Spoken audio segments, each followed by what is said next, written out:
everybody. Yep. Welcome back, everybody. We weren't supposed to be here, but we are here.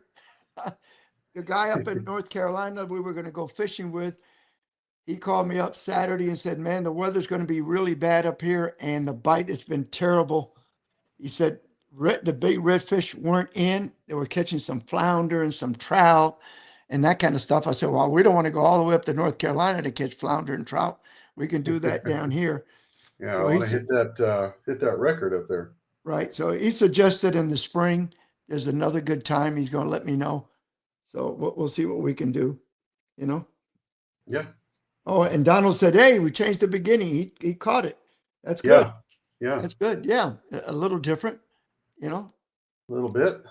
So let's see. I got to remind everybody next week, Friday, Saturday, and Sunday, the 26th, 27th, 28th of September, we're going to be over at the Tampa Boat Show.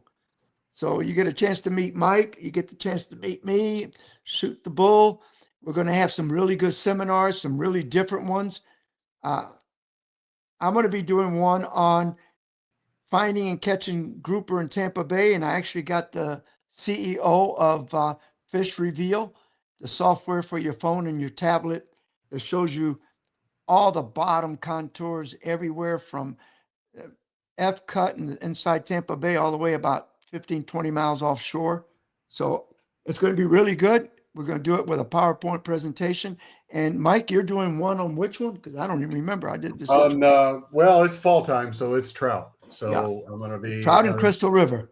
very specifics on trout, including how they pretty much how they live from start to finish. Their spawning cycles, what they actually see underwater, what kind of triggers them, what they're just basically how they live out there, and just kind of get you dialed in on where to find them, how to find them, and what to look for. And if you show up, we're going to have a red hot special for you. It's a brand new item. It's not going to be out on the market till about November. And it's going to be in Bass Pro Shop and all that. It's called the Fishing Assassin Jig Heads. And what we're going to do for you guys at the boat show is buy one, get one free. So basically, it's a $4.99 package and a $5.99 package. You buy one, we're going to give you one free. So it's half, Yeah. 50% off while supplies last. Now, remember that. Yeah. You might want to get we there don't have early a if you want to get truckload. some. Yeah. He sent me about maybe 300. So I would say the first 150 people that come, and if you want to buy 2 packs, we'll give you 2 packs for free. So it's going to be a very, very good deal for everybody. And we're going to start using them in the shows pretty soon. As we start filming, we're going to use those as the jig head. He does make a 3/8 ounce that I tell you where I think it's going to be good at, Mike. Mhm. I think for fishing because it's got the big hook on it. Right. I think it's going to be great for grouper fishing uh, with a slack tide, like in Tampa Bay, or like where you're at, Yeah. because it's got the big 5/0 hook on it, That would be great. and Because it's got the little Melar that glitters. So I mhm. think it's whether it's live bait or dead bait, you want to work it. But I can see it just letting it drop and feeding some line and just popping it once in a while. I think it's going to drive the grouper crazy. Yeah, because especially on some of those shallow rocks, because there's been a few times this little past couple of weeks where we were actually using jig heads and shrimp and catch a nice grouper on that, which is very surprising. But then it would switch over to mud minnows the next day, and of course, using a jig head, putting a mud minnow on there, large mud minnows. Um, it tended to work real well, but having a larger gap hook will probably increase our hook set. So Um, yeah, so yeah, the 3/8 have like I think it's about a 5/0, and then the quarter and the other ones, they have like a 2/0, whatever. But I mean, I was looking at them; they're great. And the one that's going to be a killer, I could be wrong, but is that gold one with the gold spinner? yeah. I'm I think for anxious to see redfish, that. I think redfish, I think mackerel, I think even trout will hit it really good. Yeah, Maybe yeah. snook. I don't know. There's a nice place I've got that I could definitely test that on the trout when they get in there. That would be interesting to see how that works because Yeah. Oh, They so get into a certain we area. made up. I've got all different colors. He even's got on the 3/8. He's even got purple. Got a purple. Purple's been working good. I know there's a couple of outfits out here that are using purple for grouper, Mhm. and they seem to Yeah, work pretty good. yeah. Don't ask me why, but it Well, works. purple when we're trolling those big plugs, those 15s and 20 plus, purple's a really good color. So yeah, that'd be interesting to see how that works. So, hey, so Donald, you need to come by the boat show, man. You know, you need to you need to tell your friends, you need to come and get some of these jig heads, you know. Yeah, So, yeah, I see that. Hey, yeah, Jessica. we got Josh, Jessica's on David. there, Alejandro's on there, Josh is on there. Yeah.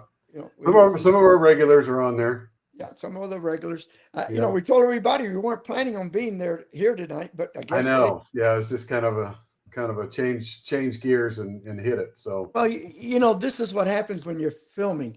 You know, it's like people say, well, if you couldn't go Tuesday, why don't you just go Thursdays? That was a good day. Well, you don't understand. When you got a cameraman and all that, you mhm. program it for that day. That's the day that's allocated to you. If you can't go that day and you cancel, then he's going to do something else. Thursday, he's already booked Yeah. doing his own other Yeah, stuff. exactly. Yeah, So, you're trying to schedule these in between where other, in between their own schedule.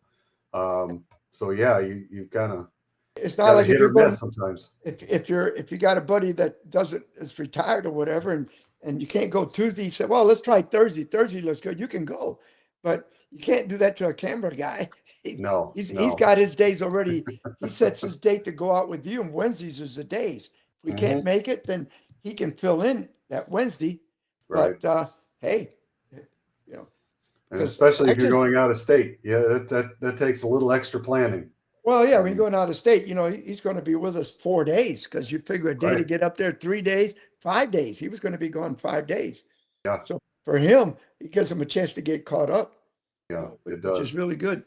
Yeah, this Saturday is the CCA All Release Tournament, already registered. Uh, yeah, and then the following week is the one for. Uh,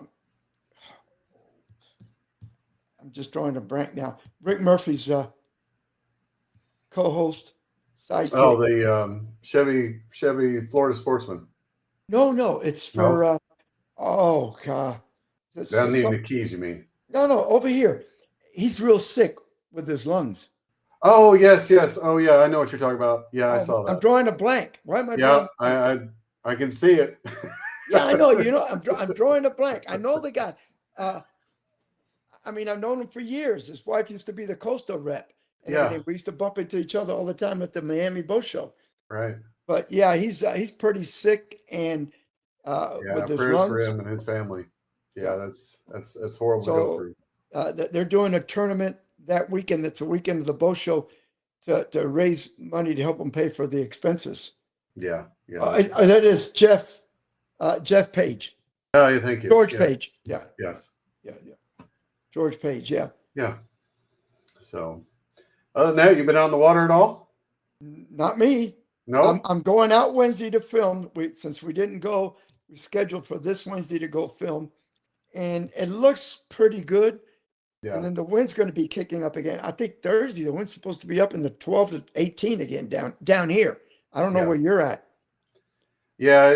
There's another little front coming through, and yeah, I've got a charter on Friday, so I'm hoping Friday's going to be okay because this last week when it wasn't really a cool. I mean, it cooled us off on the weekend, but there was kind of something that came through in the middle of the week, and I think it was Wednesday. I mean, the bite just shut down, and it other than the wind, it didn't change the temperatures, didn't change the water that much, but I mean, nobody could catch a bite for nothing. It just was horrible.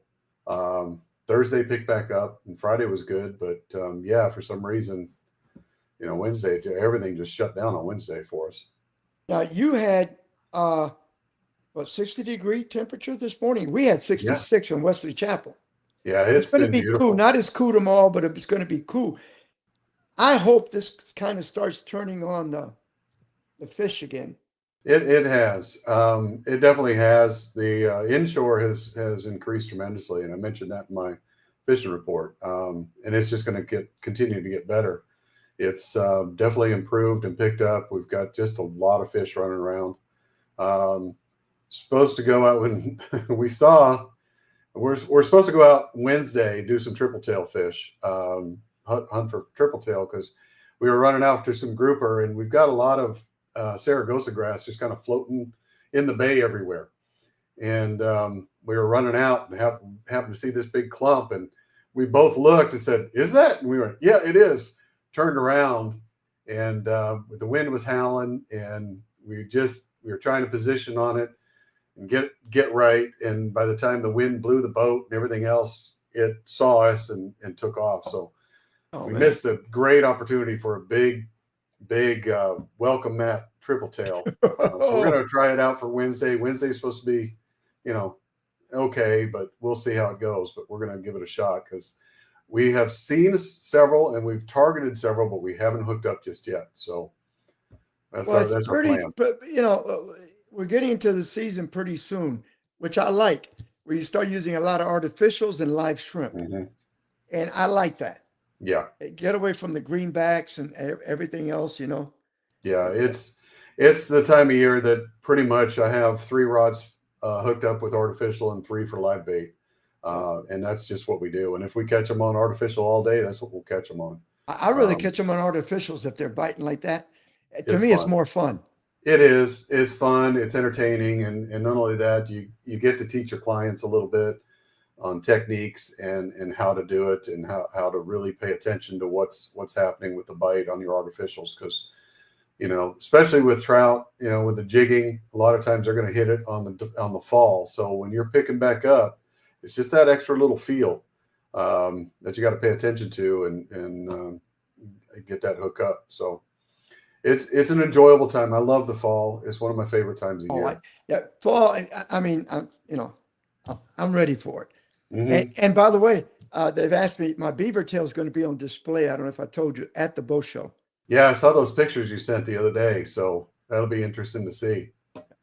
No, not the new boat, the beaver tail. Oh, well, your beaver tail, but I saw your new boat as well. Yeah. The new boat, I saw pictures tonight. They got the T-top on the console, all the electronics, everything's on the console. They were just doing the wiring. They got to put the rub rail, the motors on. The trolling motor was going to go on it next. Power poles are on it. And I'm getting excited. Yeah. Well, I'm excited as well. I picked up my boat today. So all right. The hull is back. It's How's it look? Together. Like new? Like brand new? Yeah, it looks excellent. Those guys over there at West Coast, they really did an excellent job. And so now did they polish the old fiberglass up and everything? No. Oh, come no, on. I wish they did, because the back looks beautiful. Now, so today when I brought it home, I got the pressure washer out, cleaned off all the dust, everything. And so now I'm going to clean the hull up and get it all pretty, but I've got to take it over back to the shop to put the motor back on. I've got my tower, my pulling platform. I've stripped it all. I've got to get it repainted and to put that back up, since, we're doing it. I might as well do it all. So I still have to do the electronics, get everything back on, because I pretty much stripped the boat down. Oh, yeah, sure. Because I made a few changes. Obviously, if it was going to be broken down, might as well make the changes then. So I've made a few changes, and I'm going to rewire it all and get it all together. So it's going to be another couple of weeks before I'm finally on the water, but I'm just excited. I'm just glad the boat's back. While you're at it, give it a little buffing and polishing, will you? Oh, it is. It's going to be cleaned up. Might as well. I've got that springtime, discoloration on it, and I'll get it all cleaned up and spiffed up and ready to roll. So that's what my plan is for the next couple of weeks. All right, you're going to be ready to go. I'm excited. I'm itching to get back out there on my own boat. And if you know anybody who's looking for I got a neighbor 2 houses down from me, and I got to thinking about this. He's got a 2016 Sea Hunt 21-footer that's been sitting 4 years, I think, on his driveway. Oh, wow. He's been out of the country for about 5 years. His kids used it one time, and they hit a rock, and the lower unit, the little skate, they chopped it. but it's got a 200 Yamaha show on it. Nice. The boat needs tender loving care, a good Right. waxing. I would probably put some, but the motor, oh, the trailer looks brand new. Yeah. Tandem axle, mag wheels, good looking trailer. The boat, I think if somebody came in and detailed it really good, I would put new wiring on it and get the motor tuned up. The motor's supposed to have like less than 200 hours on it. Oh yeah. And he's asking 8,000. Oh wow. That's a steal. I mean, the motor's worth motor's worth 7 or at least. 8,000. Yeah. Well, At I would least. actually say probably around 12. Okay. Well, and I'm saying, and then the The trailer's show. worth 12 to $2,000 because it looks brand new. Yeah. Aluminum, Yeah. aluminum type trailer with mag wheels and everything. And somebody they're taking the electronics out. But I mean, when you look at the boat, it needs some good buffing and waxing and all that. But the motor, man, the motor looks in great shape. Mm-hmm. And I'm saying, God, somebody's looking for like a motor or something like that. When you figure it out, you could buy this boat for about 8,000. Right. Yeah. Take You the only got motor off 200 of hours it. on it. That's still a brand new If motor. you spend 1,000 on the motor to get it all cleaned up and put and weld the little skate in the bottom, you could sell the hull and the trailer probably Yeah. for about 5,000 or 6,000. Yeah. And you wind up with a motor for $2,000 or $3,000, Mm-hmm. a 200 show. Yeah. Yeah. I still got to get rid of my old my old 115 two-stroke. It's still sitting here. I just kept putting back, saying I was going to fix it and sell it, but I'm just not. So I just got to get rid of it somehow. I'm sure there's some place out there that will buy them like they are. Yeah, four Sell strokes. them for parts. Yeah, there's a guy up here, Cracker Boy Marine, outboard. Yeah. He'll buy four strokes, and if they're halfway decent, he'll buy them because then what he do? He uses a lot of them for parts. Yeah. I mean, just because they're blown power, power head, but hey, the starter, the lower unit, Mm-hmm. the gears, the shaft. There's a lot of parts you can use off of it. The cowling, you know what a cowling costs for like a 200, 250 show? They want $2,500 It's ridiculous for a cowling. Yeah, it's expensive. Or if you say, well, I'm going to paint my cowling, I'm going to put new decals and this stuff on it, you better come up with about $300 for the decals and stuff. Yeah. But it's crazy. So I understand the grouper fishing has still been very good. Snapper fishing, they tell me, it's unbelievable. Yeah, it's definitely increased. The grouper was good. I mean, there was a few days we couldn't get out there, but the grouper fishing was still very good. Again, we caught most of ours between the 3 to 5 mile range instead of having to go really far out. And just jigging and trolling. But we set up on a reef, I can't remember, Friday, Saturday, one of those days. And just the wind was just howling. We really couldn't get out far. The tide was ripping. We've got our redfish. We found some snook, got some redfish. We said, let's just go out to the reef, see what we can do. And we caught mangrove, grunts. I mean, the reefs were just on fire. It was just one right after the other. And the mangrove snapper were definitely active. So, and this wasn't but, a mile out. It wasn't very far, because it was just so choppy. I think the wind was blowing about 20, 25. So you really couldn't go out too far without being too uncomfortable. But I think it's just this weather dropping, the water temperature dropping, and it was just one right after the other we were catching. It was a good day. We came back with a lot of fish. Well, that's what I understand. I had a couple of guys went out on Friday that were doing some charters for me down here. And they caught a few snook, a few reds, a few trout. It wasn't spectacular, but it wasn't bad either. Mm-hmm. So yeah. I think a change, we're ready. That water temperature starts to drop a little bit. That starts motivating the fish again. Yeah. At least in our area, Yeah. I think we hit about 80 degrees on the water temperature. So it's right in that perfect area. And it's from here until it hits about the 60s that it just is phenomenal. It's just nonstop. There's redfish all over the place. from the spoil banks on down to the mangroves. So, and they're hitting on everything from artificial to live bait. So it doesn't take much. And there was a lot of boats. I think it was Saturday out there. A lot of boats out there, and everybody was just kind of hugging all the islands. That's why we decided to go out to the reef, because we just didn't want to fight with everybody else. So How choppy was it out there? How choppy? It was 1 to 2 is easy. We had an outgoing tide. The tide was just flowing big time because we had that northeast wind. Yeah. So we didn't have a lot of time inshore because the water just evaporated out there. So we had to go offshore just to spend a couple more hours during the trip because there was just no water. It exited pretty quick, and being the wintertime, we're getting those negative tides to where most of the water in the shallows, you're averaging only a foot. So if you can't run around in a foot of water, you have to go offshore. And they're really not into the rivers or anything just yet. It's not till about when it hits 66 degrees, that's when you start seeing all these fish really start to go to the backcountry or into the rivers. So they're still in that transition period. But we'll find out Wednesday. I haven't been on the water since the weekend. So we'll find out Wednesday, see where that's at, because I've got a couple places I'm looking for trout. And if they're in my one spot, then I know they're there.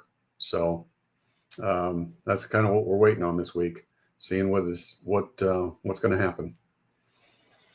Maybe some of the people that are tuning in, give us a little fishing report. We only got a couple this week because I guess, we told most of our people, hey, and then some of them were taking some time off. So we got your fishing report. We got one from Jessica, and that's about it. So Wow. if anybody out there that's tuning in, you got any fishing report, let us know what it is.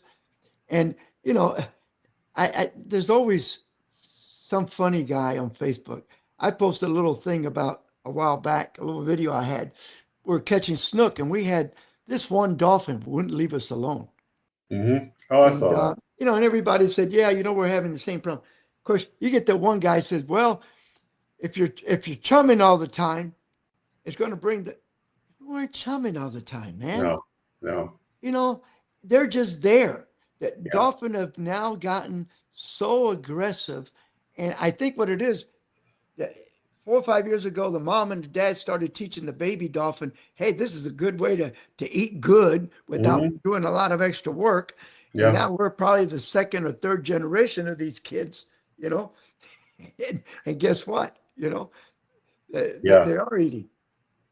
Yeah, that's the problem. The thing is, people enjoy it, and I've got clients. If we see some dolphin feeding or whatever, I try to get them so they can get some pictures and see it, because a lot of people don't experience those type of things happening on a regular basis like we do. And unfortunately, I think what happens is some people see that and they have some bait or whatever, and they start throwing it over. Well, automatically, it's kind of like feeding alligators. You feed an alligator, eventually that alligator is going to become aggressive. And it's the same thing with dolphin, with shark. You start feeding them, they're going to associate you with food, and therefore they start coming to boats. They're going to say, hey, there's a boat, there's some free food there somewhere. And we've got to get out of that habit of feeding them. Just observe and watch, and just don't feed them, because unfortunately it creates a problem. Well, I don't, I don't want to, but it's gotten to the smaller snook, what we've been doing, actually sticking them head first in our chum bat and swinging them as close as we can to the mangroves, because I figure they might have a bruised nose or something, but it's better than getting eaten. Because if you drop them, I don't care if you throw them 10 feet from the boat, you'll see that big swirl. You got to get them almost on the shoreline. Yeah. So, Yeah, a lot of times we can get them pretty close where the dolphin won't go after them. Yeah.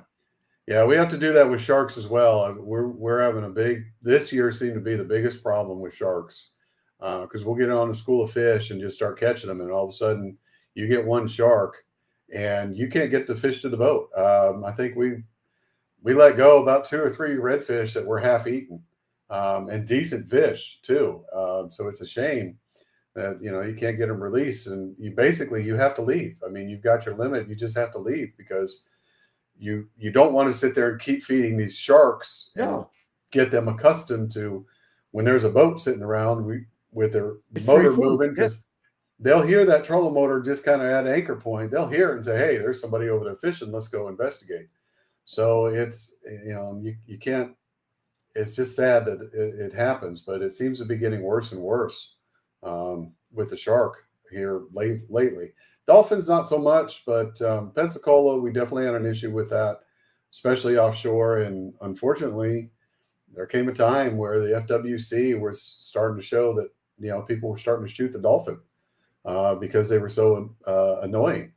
And it's a shame that it has to come to that, but it's because we have a bad habit of trying to attract the dolphin just to get a closer look, and puts their lives in danger, because there are people who will kill them. You're out in the middle of the Gulf, no one around. Take a shotgun to it because it's stealing your fish. Now, So, I wonder, is there a law that says you can't shoot a shark?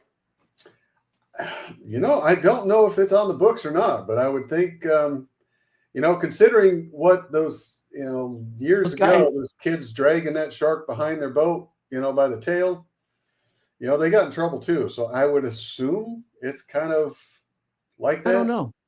I just don't know. Maybe somebody knows. And Donald said that he did pretty good around, what was it? He was, he said, yeah, Caladesi. Yeah, he said he got reds, trout, and ladyfish around Caladesi. Yeah. I haven't fished Caladesi in a long time. Oh, usually I go up there. We fish that area around December for trout. Mm-hmm. We've been doing a show every year with Captain Larry Fritz. And we've done really good with artificials. And then we go up there in the winter, that tarpon area. Yeah. We fish a lot with, we do a couple of shows with Captain Michael Dawson. Yep. And we've done very good in cold weather. Especially, it's so good to up there, man. Artificials work so good in the winter months. We sat there. We got one show that we aired a little over an hour and 20 minutes. We landed 53 trout, and most of them were all over 20, 22 inches, all on saltwater, assassin, and a 1/8 jig head. Yeah. Yeah. That's kind of a go-to bait, especially for trout. I mean, you can search for them very well. And you can fish it in different ways. So it's a very versatile trout finding bait. It's one of my favorites to throw, because you can just continually catch them back and forth. So it's fun. I do like the top water on trout, though. That's to watch that trout come up and pop that thing, and it'll pop it about 3 or 4 foot up in the air, hit it land, and it'll hit it again. That to me is exciting, but it's kind of rare. Sometimes you get that.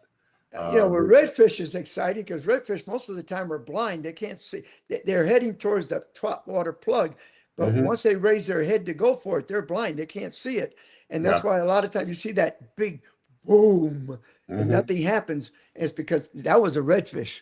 Yeah, they're just going after the sound. That's why I think I don't know if I touched on it last week, but it seems to be the wake bait is something that seems to be catching. Everybody's starting to use a wake bait now, and it's something I've used for many, many years, bass fishing and red fishing, and it's one of those baits that you can get just right up underneath the surface. It kind of mimics a spook, but it's right underneath the surface, and it can really, really throw some vibration out there, and especially when it's got a little rattle in it, it works really, really well. So I'm interested in seeing how I'm going to try that this week. Friday, I've got a client who basically just wants to do artificial all day. So that's what we're going to kind of tune into. And I'm going to bring some of those baits and see how we do. Now, it's the right time of year. Because your water gets real clear up there in the winter. How low do you get on your fluorocarbon leader? I'll go to especially in wintertime, since we don't have to deal with the mangroves as much. It's more open water. I mean, you still have the hard bottoms and stuff like that. So you got to keep your rod tip high, but I'll go down to 10 to 15 pound fluorocarbon easy most of the time, especially in the open water, just because it is so clear. I mean, it is just crystal clear, and you have to go real slow, take your time. Don't make any sudden movements. It's a little bit different, but you have to make and I keep telling people when we're fishing for trout, reds, throw as far away from the boat as you can. And it seems like the farther you are away from the boat, the better the bites you get. And if you're within, say, 20 yards of the boat, just reel it in and just throw again. You're not going to get those bites unless they're really, really heavily feeding. You're really not going to get those bites next to the boat. You're going to have to make those long, long casts in that clear water. Yeah, I won't get down to 10, but I'll use a lot of 15-pound during the winter months. But a lot of times, like I said, if you're in open water, I'll use 15 all the time. But then sometimes if I'm around a little structure, I'll go to 20. Yeah. That's about as heavy as I'll go is 20. Yeah. And like I said, it's mainly because we don't have to deal with, we're not pitching anything underneath the mangroves anymore. These fish, usually in the fall and wintertime, they're out from the mangroves because they're hunting. They're just heavily feeding. So they don't really have to sit there and wait. The water temperature is good. The oxygen level's good. They can just kind of roam and feed. So you don't have to worry about it too much. I'll give you a little secret. Lee Fisher Sports, Tampa Fishing Outfitters, he's got a new line of crystal clear monofilament. You get down to that 15-pound test. Yeah. You can't tell it. It's just as good, except really? It's about a fifth of the price. Wow. You can buy a 600 yards spool, 500 yards spool. Mm-hmm. It'll last you. I tell you, I can't tell the difference on that real light stuff. Nice. Yeah, I tend to like monofilament over fluoro. I don't know why. I will use fluoro, but I'll tend to stick with mono. And I don't know if it's just because of the bottom that we have here. The fluoro will tend to break a little faster than a mono will. Mono stretches a little more. Yeah. So, it just depends on where I'm fishing. I'm fishing way out on the flat, then I'll use a fluoro because it's mainly grass, not too much to deal with. But if I'm inshore and I've got some rocks around, some hard bottom, then I'll switch it up to mono. I have no problem in switching those leaders in a heartbeat. I did just start trying a new leader, fluorocarbon leader that he brought in, his own label. Mm-hmm. And what I like about it is he's got it in different sizes, different yardage, but he's got the 100-yard spools that are very well priced because they're in the 100-yard spools. And I'd rather have that because these little 25-yard spools, what happens is, you're cutting, then all of a sudden, the last piece is only about this big. Yeah. So you throw it away. Mm-hmm. Well, when you get 100 yards, I mean, to me, I think you get more out of it. Yeah, more bang for your buck. Yeah, you're saving about, I think it's almost 35% if you buy a 100-yard spool. Well, that's a good savings on fluorocarbon. It is. Yeah. And he's got it in 20, 25, 30, 40, 50, 60, and 80. Oh, nice. So I just got a bunch of the 20 and 25s in. Right. I picked some up last week because I hate this thing about running out of fluorocarbon. Having, I figure one big spool, boom, Yeah. Yeah. I've got at least 5 or 6 spools of every type of different size and between fluoro and mono that I just have in my box. So I got a few that I keep out, but if I need something to change something, I've got plenty of spools down there, and you have to carry them because, I use 3 to 4 foot leaders at times, most of the time here. So I use a lot of it for one hookup. And it goes pretty quick. And the other thing too is I figured, hey, that 100-yard spool, that 20, when I use one of those up, I'm going to fill it up with 15-pound of that new mono that he's got. Mm-hmm. Fill that with 15-pound and use that one for 15-pound. Because I tell you, I've used a lot of the new stuff that he's got. Right. And I like it better, honestly, than I do the fluorocarbon and flexibility and everything else. I don't think people say, oh, fluorocarbon is so much clearer. I don't think so. I mean, I look at both of them and I can't tell it. Yeah. Well, again, I think it really depends on what you're using it for, and how clear you are. I mean, we get crystal clear water here, and you can't tell. There's a lot of times, depending on the sun, depending on the lighting, everything else, you can't see the fluoro and you can't see the mono. So, it really depends. And I think it it more, I think it has to deal with more of your knot on your jig head than anything. If you got a very large knot that's very visible, I think that can kind of give it away a little bit more than it is. So I tend to, especially when it gets clear, I tend to make my knots just a little bit smaller, and I don't put a loop knot in just because That's the thing I was going to tell you. Think about that. Loop knots are supposed to be real good, but then all of a sudden you're adding a lot of leader right there just in front of that jig head. So if you're trying to make it the most invisible, right, and maybe somebody that's watching the show will tell it, I don't think a loop knot is the way to go. I think I like clinch knots. A real nice small clinch knot, trimmed really close. I think that works better than a loop knot. I know a loop knot's supposed to give that jig a little more flexibility, but I think you can see it more. Yeah. So well, again, a loop knot I'll use more in the stained water, a little bit more stained. And I do like the loop knot, especially when using plastics, because it will, it'll dart just a little bit more, just a little extra. And if you're in stained water, you're looking for that vibration. So you got a little extra movement with it. But when it's clear water, I'll cinch it right down to the jig head. And that way the profile looks a lot less, especially in the clear water. So they don't have that second look at it to see this little knot or something that just looks odd out in front of this supposed bait fish. So and I'm like you, I like a long leader. I'll do 32 to about 32 inches is what I usually do about that, because I can trim it 4 or 5 times before it starts getting too short. Correct.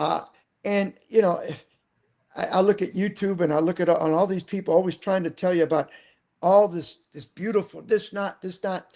I've been using for years. For my leader to my braided line, I use a plain old surgeon's knot. Yeah. And that thing is little, easy to touch.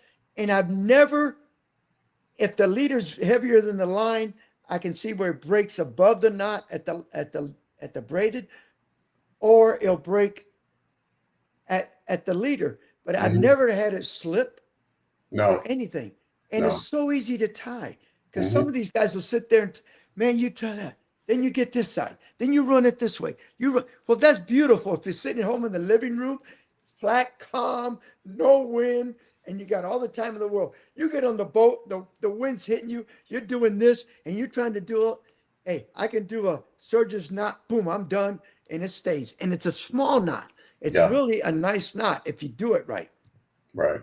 Yeah. And I've gotten, mine is an FG knot. I love to tie an FG knot. It's just something I've been used to, especially fishing offshore. And I can do it in about a minute or so. I mean, I've got it down to pat to where I can reel it up and do it real quick and be done with it and not have to worry about it. But yeah, I like that because of the longer leader, you can run it through the guides. If you need to shorten that up for a quick cast or whatever, it run through the guides without catching. And it's the strongest knot I've had out there. It doesn't slip. So, and it's just practice to get it down to a science to where it works for you every time. Well, let's get Jessica's fishing report in. Sounds good. All right.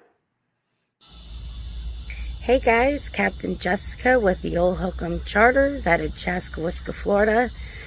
I didn't do any inshore fishing last week because it was grouper season, and I was able to go out with a couple of friends last weekend and Monday. Grouper fishing was pretty fun. Most days the weather was not that good for it, unfortunately. I did catch my first hogfish, and we caught some triggerfish and some other stuff, mostly on shrimp with some heavy weights. So I was in about 30 to 40 foot of water. We did use a chum block. I will be going out tomorrow to do a little redfish and snook fishing for the first time on my own boat again. So that's nice. It's always nice to go with friends, but ain't nothing like your own boat. So today I was just cleaning the boat, making sure everything was charged, made sure all my safety equipment was still good. Always check on that kind of stuff. You never know when you might need it. I hope everybody had a great time last weekend fishing and caught some nice stuff. If you have any questions, you can message me at 352-464-7309. Let's go fishing. Thank you, Jessica. Thanks, Jessica. All right. Donald said Facebook was freezing, but mine is not freezing up. Yeah, it showed frozen on mine, and I just kind of refreshed it, and it came back up real quick. Okay. So Yeah, I haven't had any problems with mine, but let's see. yeah, No, I haven't had any problem. Mine's been doing okay. He said he switched over to YouTube, so right. and by the way, so everybody knows our fishing show, Fishing Adventures Florida, now can be seen on Gen 7 Outdoors on YouTube. You can go to it. You can go streaming. Yeah, just go on the internet and put Gen 7 Outdoors, and then just put in Fishing Adventures Florida. There's about 20 episodes on there already. Yeah. So anybody wants to see them, they can watch them. And I think next month, October, they'll be on Samsung TV with their own channel, under Samsung and their channel, Apple TV, Roku, and Fire Stick. So all of those that have channels on there will be Gen 7 Outdoors. You go there, you'll be able to see our shows. Or you can go to just stream, go right to their channel on YouTube. Also, of course, we're on Waypoint, Carbon TV, Angling TV, Outdoor Action TV, and YouTube. And it's amazing. Sometimes, Mike, you do a show and you think, God, this is a great show. And you wind up getting 5,000 viewers, 6,000 viewers. In the beginning, when we first started, we were getting 300 viewers, then a couple of thousand, 3,000. We put one out last Thursday. I called it my 10-month review of the Beaver Tail walkthrough. Right. This afternoon, we broke 13,000 views. Really? Yeah, in about 5 days. Wow. You wouldn't think of that, right? I mean, it was on the Academy show talking about the Beaver Tail. Right. And I did a walkthrough. And the first one I did when I first got the boat, we had like 5,000 something. Yeah. And this one just came out Thursday, and I said, "Oh, look, it's doing pretty good. It's got 1,000, it's got 2,000. I think Saturday had like 3,900." I go in there this morning, last night 11,000, today 13,000 something. I said, "Whoa!" There you go. It's amazing. You never know what the audience is going to look at. Right. Yeah. Yeah. Well, you need to bring that beaver tail up here. Well, I need to put it through its paces. I love that little boat. I tell you, it's fantastic. Yeah. It's a great little boat. Yeah. But now we got Ken is watching again. Where's Linda, Ken? His wife always watches. She's usually the one that watches the show first, gets to jump on them. But down here now, they tell me the water's not too bad. The bait's plenty of bait. I understand there's a lot of bait around. So, but I tell you what, these guys are selling baits, made life so easy for so many. And I think that's part of the reason too, why, like my area, I think it's you don't catch as many fish as you used to. Because years ago, for years we were teaching people how to catch fish. And we're teaching them how to catch bait. But a lot of people went out, still couldn't catch bait. I know a lot of people that bought a net, did this, went out, got frustrated. They were buying shrimp. Yeah. Well, now, you've got all these guys selling live bait. You got Alex at Fort DeSoto. You got this guy by South Shore. You got Dylan up here by Gandy. So everybody buys bait. So everybody's got white bait. Yeah, we've actually started. I think they started last year, and they've been out there a little bit more this year. But we've got a boat out there that sells live bait just out there at Shell Island, Crystal River, and they've been doing very well. In fact, they sell out pretty quick, and it's kind of the first time anybody's done that here. So, people are starting to sell live bait. We used to have I forget her name. And I met her. She's a real sweet lady, but unfortunately, she's no longer doing it. She used to sell it out of Old Misasa. And I think her boat sank one time, or had a fire, and they got the money up for her to redo it again. But I think her health, and she's just not out there anymore. But yeah, there's more people selling live bait. I've got some guys now selling mud minnows just directly out, because the bait shops around here, especially in wintertime, mud minnows is one of our key baits that we use. And they sell out of the bait shop so quick because everybody wants them. So now we've got a couple other guys who are trying to sell them, and just on the sides. And we've actually found a place, me and a couple of buddies of mine, we found a place where we're able to catch them right off of a friend of ours' dock. And so Wow. we're going to have. Are you throwing a bait net or No, we've got traps for them, just hard traps for wire mud traps. minnows? Yeah, Really? and it's just designed just a little bit different than a pinfish trap. A little smaller holes. We use a different type of bait, but we're getting some nice mud minnows from, this size here, even, which is very, very good for us. Those are excellent for snook, especially. So, and that's what we used this past weekend for grouper. It seemed like they didn't want pinfish. We threw these large mud minnows out there, and it was one right after the other. So they're doing really, really well. Well, I'm at, we purse seine them. Oh yeah. Yeah. That's what we used to do. And see, that's the thing. Yeah. You guys down there, I remember as a kid when I lived down there that it was easy to catch mud minnows. You could actually cast net for them, and there were so many tributaries and places that they were around that you could easily do them. Here, it's a little different. Most of the time, these mud minnows are so far back up in the marsh and then this muck, you can't walk on it.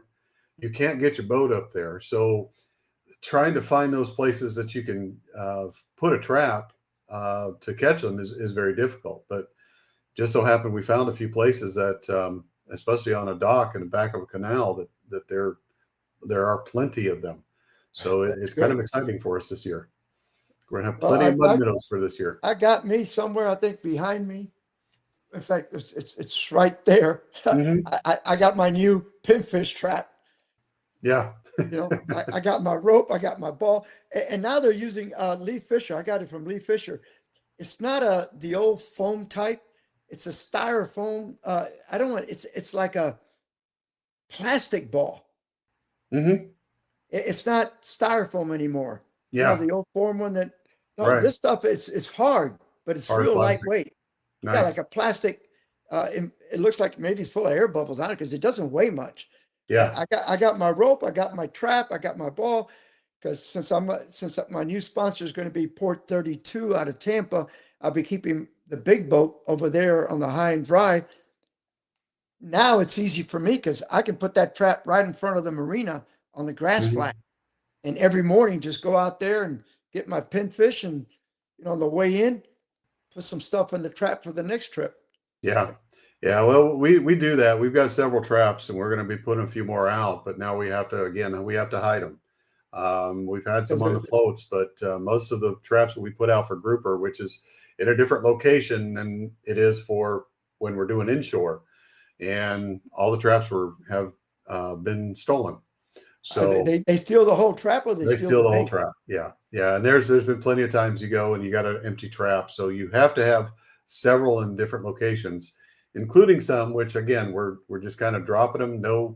No float on them, no nothing else like that. You got to be pinpoint, but you can only get those traps back out when it's low tide. So you have to time that right to get that trap, because once the high tide comes in, you can't reach it. You can't see it for one, and you can't reach it. So it's a challenge up here, and it's something that I don't think is ever going to end. And it's just unfortunate that people tend to steal the livelihood from captains around here. That's crazy. No, Donald, I can't watch the Bucks. I'll watch them after I get off the air. Donald wants to know if anybody's watching the Bucks game.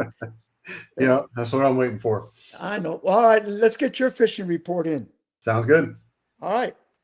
Hey, Captain Mike Haynes, Fishbones Charters out of Crystal River, Florida. Well, the 2025 grouper season is a wrap. Short-lived, but it was fun. Hopefully next year we get a little more time to fish for them. kind of stretch it out a little bit more, because when this cold front hit, the bite kind of increased a little bit better. So we'll see.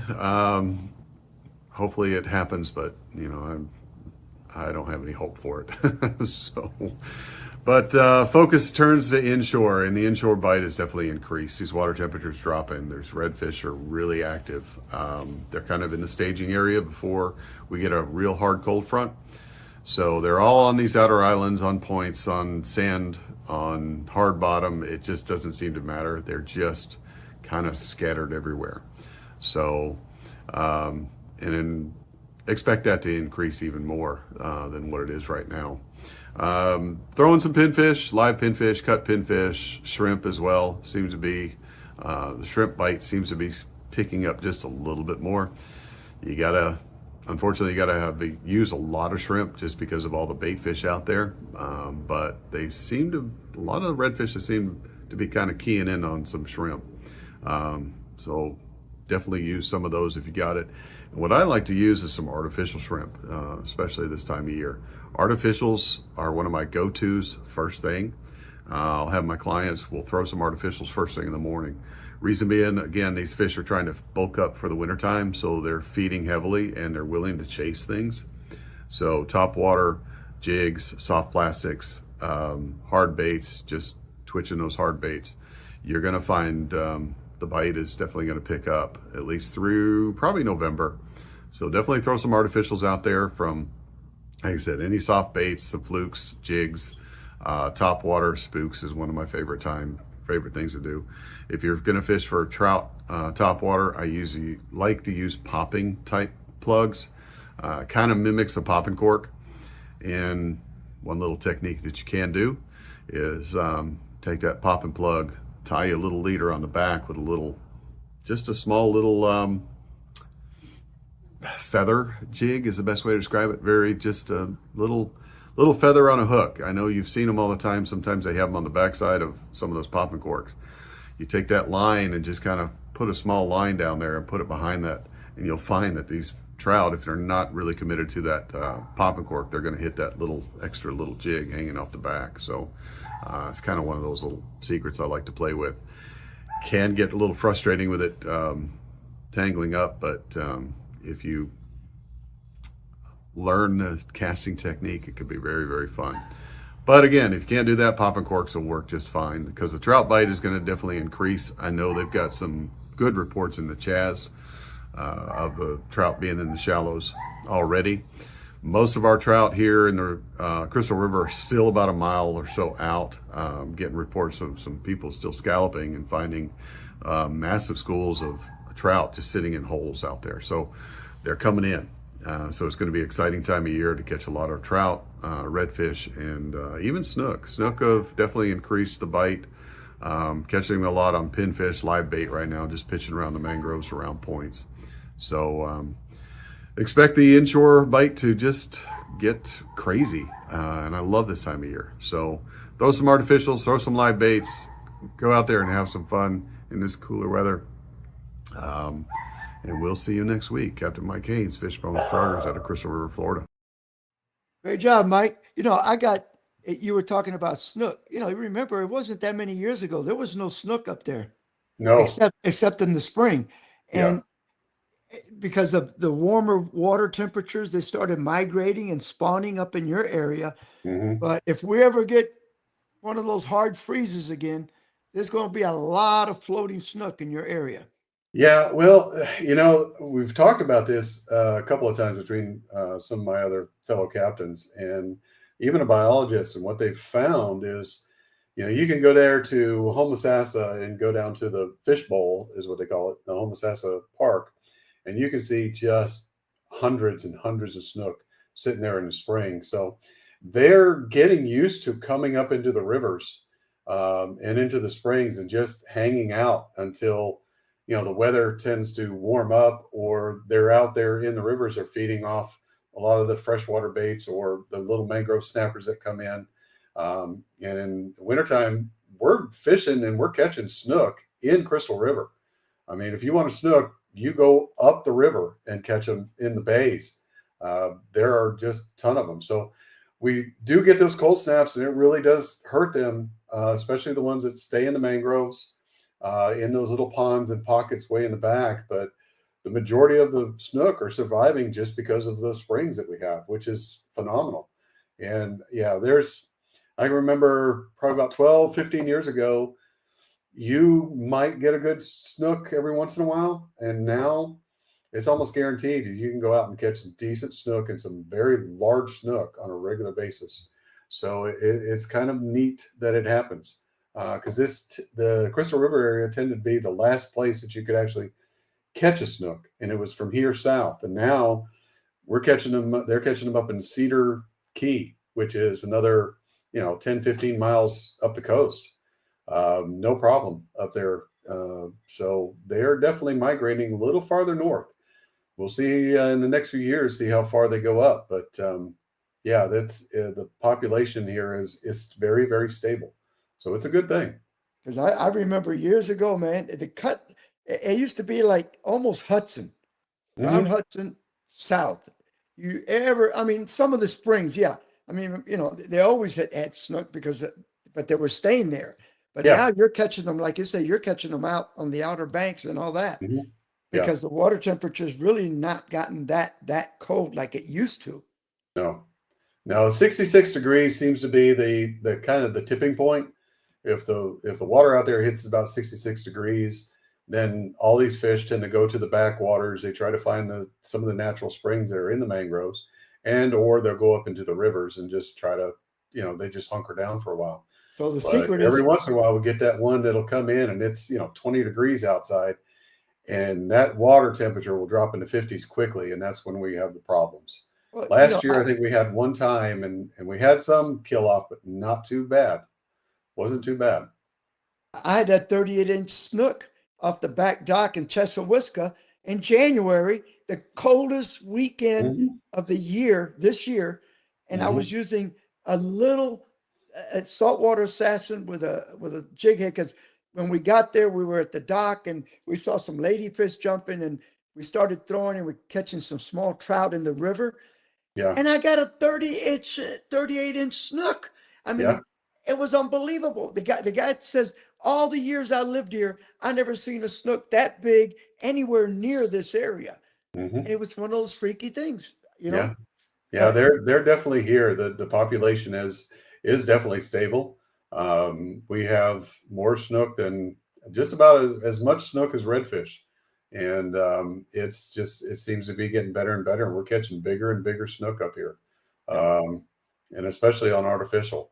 It's just been really fun. I mean, in fact, I think the first cast I threw out Friday, Saturday, whatever it was, we were set up on a bunch of mullet. And the first cast I threw out, it was actually a shrimp on a jig head. I threw it out, and I'm trying to hand the rod over to the client, and it got nailed. And I set the hook real quick, and I said, "Here." And she reeled in a good 26, 27-inch that's a snook. good, So yeah, especially Crystal River, on but at one a time there was shrimp and jig nothing head. out there. Yeah. Yeah. So it's a great thing, and I think just because of the unique area that we have up here, snook fishing is just so much fun. And they're in big schools. The majority of the time when you're finding snook, you're finding several snook together, and they're in some very large schools. So it makes for a fun afternoon catching them. Well, that sounds good. All right. And it's 8 o'clock. So people, everybody go watch the Bucks game. Thank you for tuning in. And, thanks for last minute, Michael, because I know we were planning different stuff, but, That's all right. but also mark your calendars for the 26th, 27th, 28th. We're going to Yep, be we'll at the be there. boat show. We want you there so you can see the seminars and get to meet us, and, bring the family. All right. Yeah, we'll see God you. bless everybody. Thank you. Thanks. Y'all have a good week.